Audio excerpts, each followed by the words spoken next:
Hello students, welcome to my channel. तो जैसा कि आपके BA first semester political science की क्लास मैंने शुरू कर दी है। सिलेबस ऑलरेडी मैंने अपलोड कर दिया है और इसकी प्लेलिस्ट बना दी है। सारी वीडियोस प्लेलिस्ट में ऐड है आपके पूरे सिलेबस की।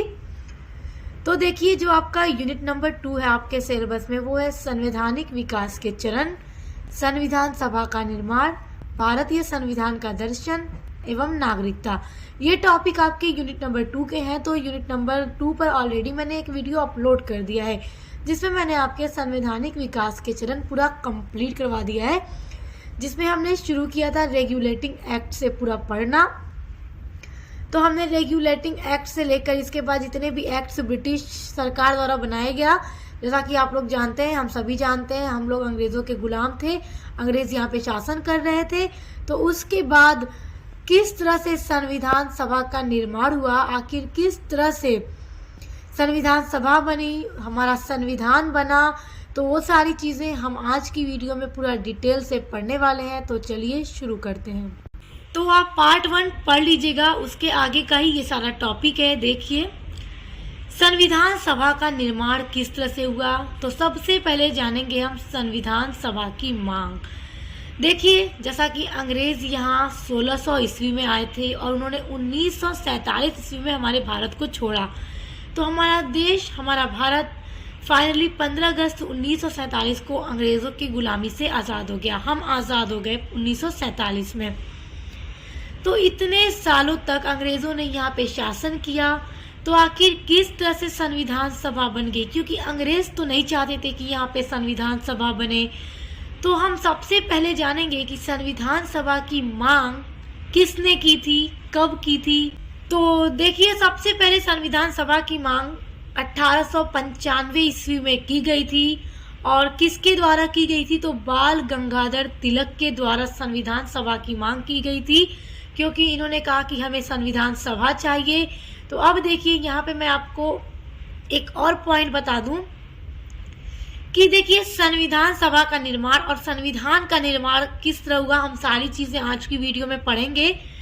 तो अब एक प्रश्न आपको बताती हूँ कि पहले संविधान सभा बनी या संविधान बना, बताइए। पहले हमारे भारत में संविधान सभा बनी या हमारे भारत का संविधान बना।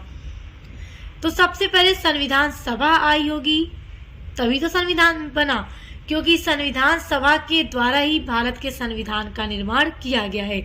तो यहाँ पे आपका एक छोटा सा डाउट क्लियर हो गया होगा कि पहले संविधान सभा बनी, फिर संविधान सभा के द्वारा ही भारत के संविधान का निर्माण किया गया।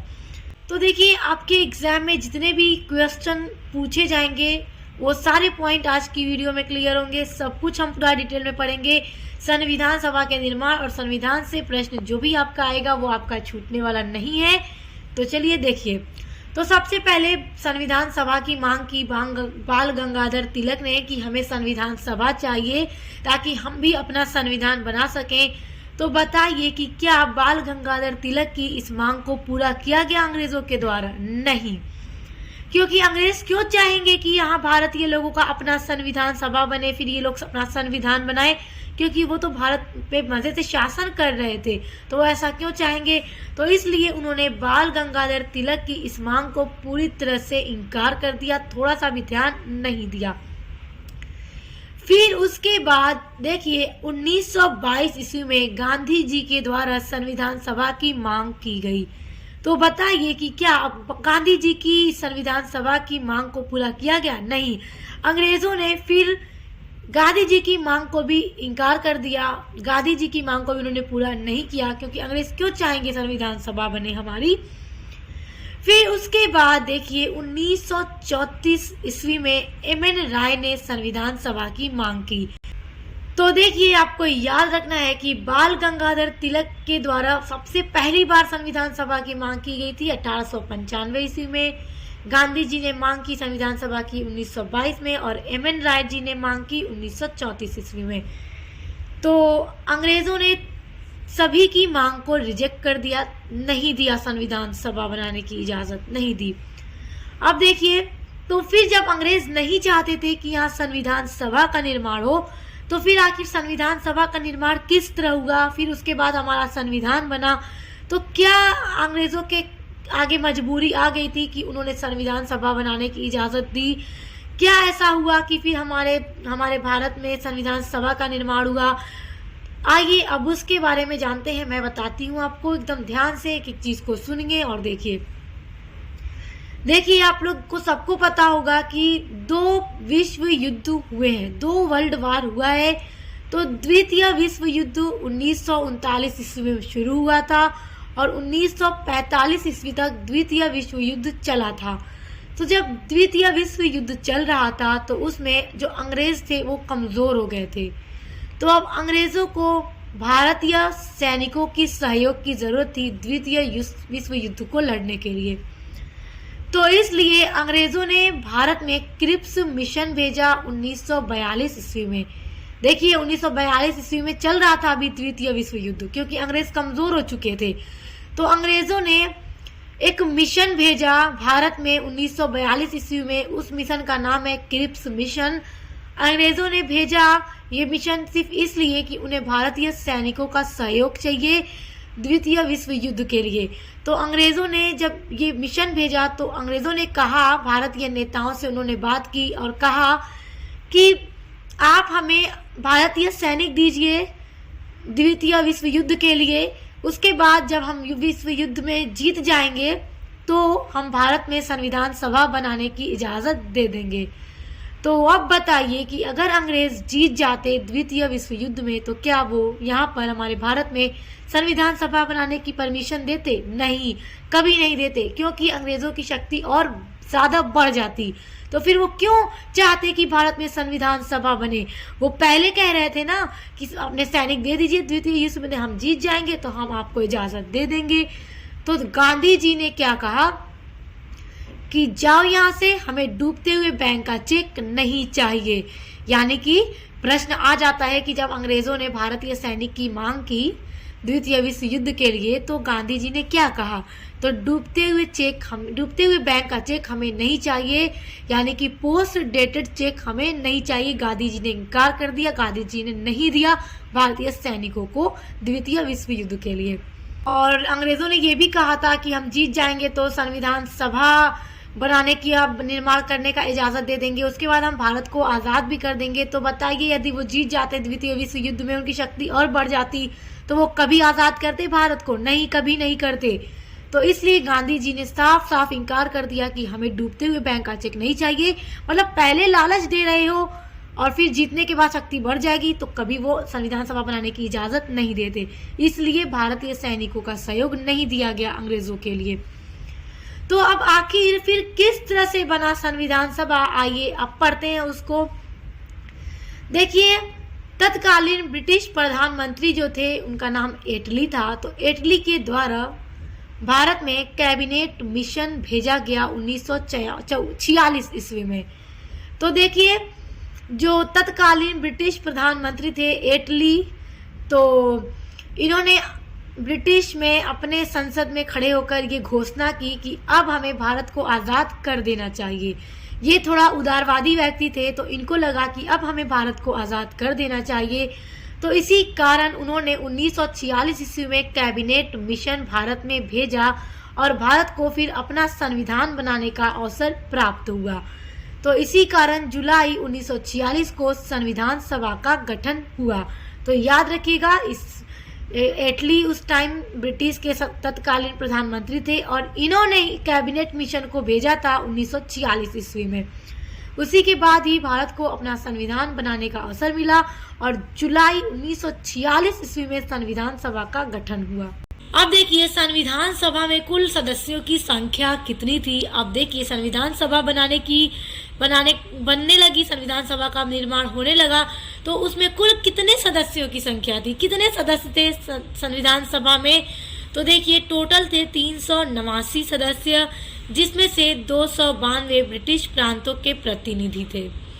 यानी कि भारत में जहाँ जहाँ पर ब्रिटिश लोगों का राज था, शासन था, वहाँ से 292 प्रतिनिधि थे संविधान सभा के सदस्य और 93 देसी रियासतों के प्रतिनिधि थे और उसके अलावा 4 चीफ कमिश्नर के। तो याद रखिएगा कुल मिलाकर होता है 389। तो संविधान सभा के कुल सदस्यों की जो संख्या थी वो 389 थी। तो याद रखिएगा परीक्षा के दृष्टि से मोस्ट इम्पॉर्टेंट है, एक एक पॉइंट आपका इम्पॉर्टेंट है। अब आगे देखिए, इनमें जो सदस्य थे यानी कि संविधान सभा में जो कुल सदस्य थे वो 3 संप्रदाय में बटे हुए थे, मुस्लिम, सिख और सामान्य। ये 3 संप्रदायों में बटे हुए थे जो संविधान सभा में सदस्य थे। कौन कौन से संप्रदाय में? मुस्लिम, सिख और सामान्य। और भारत की 2 प्रमुख पार्टियों से भी इस संविधान सभा में सदस्य आए थे। और भारत की वो जो दो मुख्य प्रमुख पार्टियां थी उनसे भी सदस्य आए थे। और वो पार्टी कौन सी थी? कांग्रेस और मुस्लिम लीग। ये 2 पार्टी थी जिनके सदस्य भी संविधान सभा में आए थे। अब देखिए, संविधान सभा की जो पहली बैठक हुई वो 9 दिसंबर 1946 ईस्वी को हुई थी। तो प्रश्न पूछ देगा कि संविधान सभा की पहली बैठक कब हुई? तो याद रखिएगा 9 दिसंबर 1946 ईस्वी में संविधान सभा की पहली बैठक हुई थी। और इस बैठक में जिन्हें अध्यक्ष बनाया गया था वो थे डॉक्टर सच्चिदानंद सिन्हा। देखिए, ये सबसे बुजुर्ग व्यक्ति थे तब, तो इन्हें संविधान सभा की पहली बैठक का अध्यक्ष बनाया गया था और ये अस्थायी अध्यक्ष थे। तो एक प्रश्न यहाँ से भी आपका बन जाता है कि संविधान सभा के अस्थायी अध्यक्ष कौन थे? तो डॉक्टर सच्चिदानंद सिन्हा थे। देखिए, मुस्लिम लीग ने इस बैठक का बहिष्कार किया था। ये जो बैठक हुई थी तो मुस्लिम लीग के द्वारा इस बैठक का बहिष्कार कर दिया गया था। अब आगे देखिए, 11 दिसंबर 1946 ईस्वी को डॉक्टर राजेंद्र प्रसाद को अस्थायी अध्यक्ष चुन लिया गया। यानी कि 11 दिसंबर 1946 ईस्वी को जो बैठक हुई संविधान सभा की तो उसके जो अस्थायी अध्यक्ष थे वो डॉक्टर राजेंद्र प्रसाद थे। तो इनको अस्थायी अध्यक्ष के रूप में चुन लिया गया था। तो अस्थायी अध्यक्ष कौन थे? डॉक्टर सच्चिदानंद सिन्हा। और अस्थायी अध्यक्ष तो डॉक्टर राजेंद्र प्रसाद। देखिए, आपको तिथि याद रखना बहुत आसान होगा। डेट की संविधान सभा की पहली बैठक 9 दिसंबर को हुई, 9 दिसंबर 1946। तो आपका जो ईयर है वो 1946 है। यहाँ पर भी आप देखिए, यहाँ 9 दिसंबर को हुई, यहाँ 11 दिसंबर को हुई। तो 2 दिन बाद, तो आपको इजीली याद हो जाएगा कि 9 दिसंबर आप याद रखेंगे तो 2 दिन बाद बस याद कर लीजिए कि 2 दिन बाद, तो याद रहेगा आपको 11 दिसंबर। उसके बाद देखिए, उसके ठीक फिर 2 दिन बाद यानी 11 के ठीक 2 दिन बाद 13 दिसंबर 1946 को जवाहरलाल नेहरू ने सभा के समक्ष उद्देश्य प्रस्ताव रखा कि हमारा संविधान कैसा होगा। यानी कि पंडित जवाहरलाल नेहरू ने सभा के समक्ष, जो संविधान सभा थी उसके समक्ष एक उद्देश्य प्रस्ताव रखा। यानी ये प्रस्ताव मतलब इन्होंने क्या रखा कि आखिर हमारा जो संविधान होगा, हम भारतीयों का जो संविधान होगा वो कैसा होगा। यह प्रस्ताव 22 जनवरी 1947 को पास होता है और तभी से संविधान बनने की जो प्रक्रिया है वो शुरू हो जाती है। तो याद रखिएगा। आइए अब आगे पढ़ते हैं। अब देखिए, संविधान सभा के कुछ प्रमुख समितियों के अध्यक्ष के बारे में हम पढ़ेंगे। प्रश्न यहाँ से भी बनता है कि संविधान सभा के जो प्रमुख अलग अलग समितियों के अध्यक्ष थे उनका वो भी प्रश्न पूछता है। तो देखिए, प्रारूप समिति के अध्यक्ष कौन थे? तो डॉक्टर भीमराव अंबेडकर थे। याद रखिएगा, बहुत महत्वपूर्ण है। सेकेंड है, संघीय संविधान समिति के अध्यक्ष कौन थे? तो पंडित जवाहरलाल नेहरू थे। ये हमारे देश के प्रथम प्रधानमंत्री थे। अब देखिए, संचालन समिति के अध्यक्ष कौन थे? तो डॉक्टर राजेंद्र प्रसाद। और जब हमारा भारत आजाद हुआ 15 अगस्त 1947 को तो हमारे देश के प्रथम राष्ट्रपति डॉक्टर राजेंद्र प्रसाद बने थे। उसके बाद देखिए, सलाहकारी समिति के अध्यक्ष कौन थे? तो BN राव थे। तो याद रखिएगा। नेक्स्ट देखिए, प्रांत संचालन समिति के अध्यक्ष कौन थे? तो सरदार वल्लभ भाई पटेल जी थे। और देखिए, इनको सरदार की उपाधि दी गई थी। ओके, तो याद रखिएगा। ये सभी समिति के जो अध्यक्ष हैं उनके नाम याद रखिएगा, इंपॉर्टेंट है आपके एग्जाम के दृष्टि से। अब आइए आगे पढ़ते हैं कि 3 जून 1947 को भारत के बंटवारे की घोषणा की गई। देखिए, पहले हिंदुस्तान पाकिस्तान सब एक में था। तो जब मुस्लिम लीग के द्वारा पहली बैठक का बहिष्कार किया गया था, संविधान सभा की पहली बैठक का, तो वो क्यों किया गया था? उन्होंने अलग देश की मांग की थी। तो 3 जून 1947 को भारत के बंटवारे की घोषणा की गई थी। तो देखिए, याद रखिएगा कि 3 जून 1947 को भारत के बंटवारे की घोषणा कर दी गई थी और जो एक अधिनियम बना था भारतीय स्वतंत्रता अधिनियम, क्योंकि अंग्रेज़ों ने अब भारत को आज़ाद करने का ऐलान कर दिया था, जो अभी हमने ऊपर पढ़ा। तो एक अधिनियम बना भारतीय स्वतंत्रता अधिनियम 1947। तो उसको 18 जुलाई 1947 ईस्वी को ब्रिटिश संसद द्वारा पारित कर दिया गया था और 14 तथा 15 अगस्त 1947 को ब्रिटिश भारत जो था वो भारत व पाकिस्तान 2 अलग राष्ट्रों के रूप में आज़ाद हो गया। तो इसीलिए 15 अगस्त को पाकिस्तान में आज़ादी दिवस मनाया जाता है, मतलब कि इंडिपेंडेंस डे मनाया जाता है, और 15 अगस्त 1947 को भारत स्वतंत्रता दिवस मनाता है। यानी कि 15 अगस्त को हम भारतीय अपनी आज़ादी के तौर पर हर साल मनाते हैं, सेलिब्रेट करते हैं। इस दिन बहुत खुशी का दिन होता है, हर कोई बहुत खुश होता है। ये दिन अलग सा लगता है हर ईयर में, आप देखिएगा इस दिन अलग सी फीलिंग आती है, चाहे 15 अगस्त हो या 26 जनवरी हो, जिस दिन हमारा कानून लागू हुआ था, यानी हमारा संविधान लागू हुआ था 26 जनवरी को। तो अब आइए आगे पढ़ते हैं। देखिए, 31 अक्टूबर 1947 को संविधान सभा का पुनर्गठन किया गया, यानी कि अब जब हमारा देश आज़ाद हो गया तो उसकी बात हो रही है। 15 अगस्त को तो हम आज़ाद हो गए अंग्रेज़ों की गुलामी से फाइनली, और उसके बाद पुनर्गठन होता है संविधान सभा का। कब होता है? 31 अक्टूबर 1947 ईस्वी को होता है। उसके बाद देखिए कुल सदस्यों की कितनी संख्या होती है देश के विभाजन के बाद, क्योंकि जब अभी देश का विभाजन नहीं हुआ था तब ना संविधान सभा का निर्माण किया गया था, तो वहाँ पे सारे लोग थे। अब जब देश बट गया, अलग अलग हो गया, तो अब दोबारा से संविधान सभा का पुनर्गठन किया गया 31 अक्टूबर 1947 को। तो उसके बाद सदस्यों की कुल संख्या कितनी थी संविधान सभा में? देखिए 299 थी, जिसमें 229 प्रांतीय सदस्य के थे और 70 देशी रियासतों के सदस्य थे। तो याद रखिएगा। तो अब हम देखेंगे भारतीय संविधान के स्रोत। देखिए, सभा के पुनर्गठन के बाद संविधान बनाने की प्रक्रिया जो है वो और तेजी से की गई, यानी कि संविधान को बनाने की जो प्रक्रिया थी वो और तेजी से की जाने लगी, ताकि जल्द से जल्द हमारे भारत का संविधान बनकर तैयार हो जाए। तो देखिए, जो हमारे भारतीय संविधान के स्रोत हैं, तो देखिए भारतीय संविधान के निर्माताओं ने विभिन्न स्रोतों का सहारा लेकर भारतीय संविधान का निर्माण किया। विश्व की जो सभी प्रमुख शासन व्यवस्थाएं थी उनका अध्ययन करके उनके संविधान को देखा और उनमें जो भी अच्छे अच्छे तत्व थे उनको उठाकर फिर हमारे भारत का संविधान तैयार किया गया।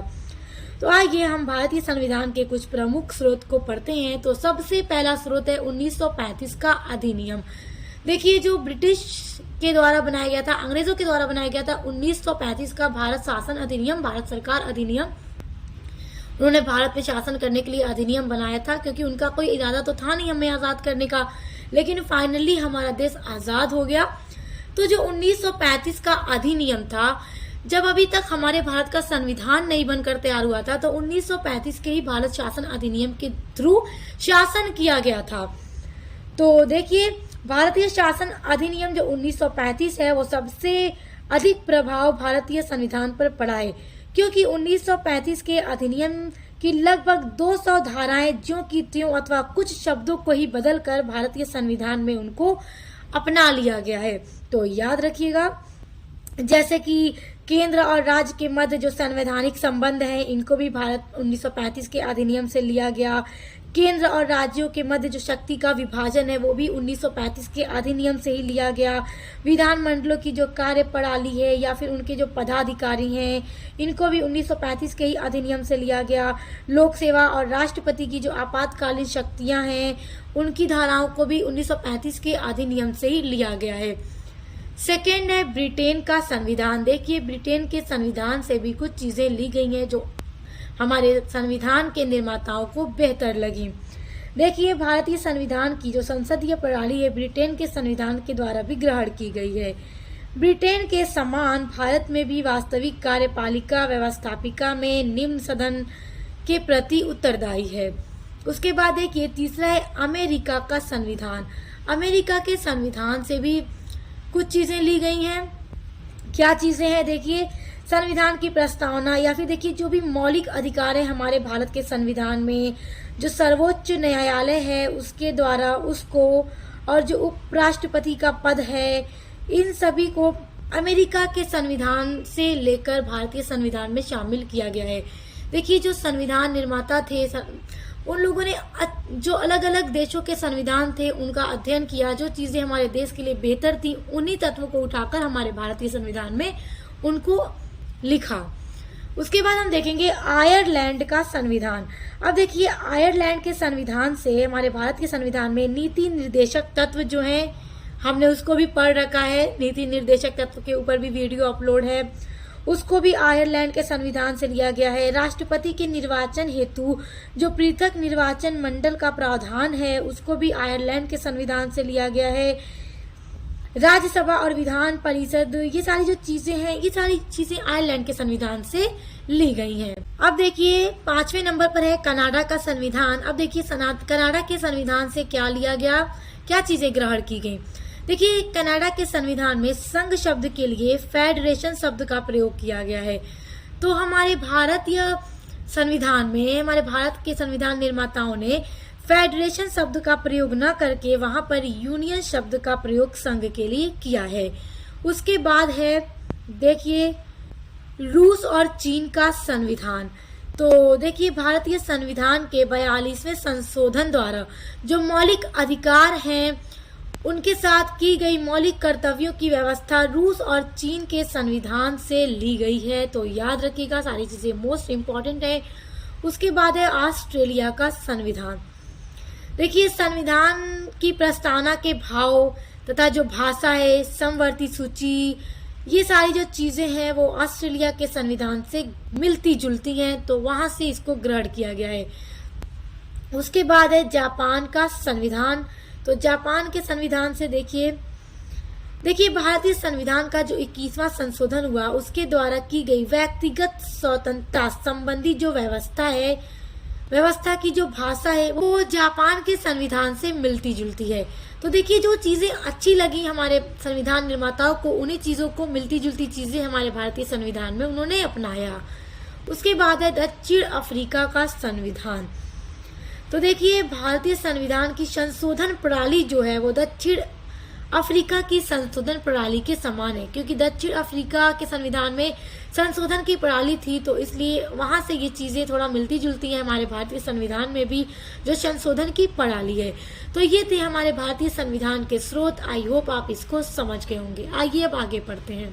अब देखिए, भारतीय संविधान के निर्माण में डॉक्टर भीमराव अंबेडकर का जो योगदान है वो बहुत ही बड़ा महत्वपूर्ण है। तो याद रखिएगा, भारतीय संविधान में बड़ा महत्वपूर्ण योगदान किसका है, तो डॉक्टर भीमराव अंबेडकर का। उन्हें भारतीय संविधान का निर्माता कहा जाता है। तो प्रश्न पूछ दे कि भारतीय संविधान का निर्माता किसे कहा जाता है, तो डॉक्टर भीमराव अंबेडकर को कहा जाता है।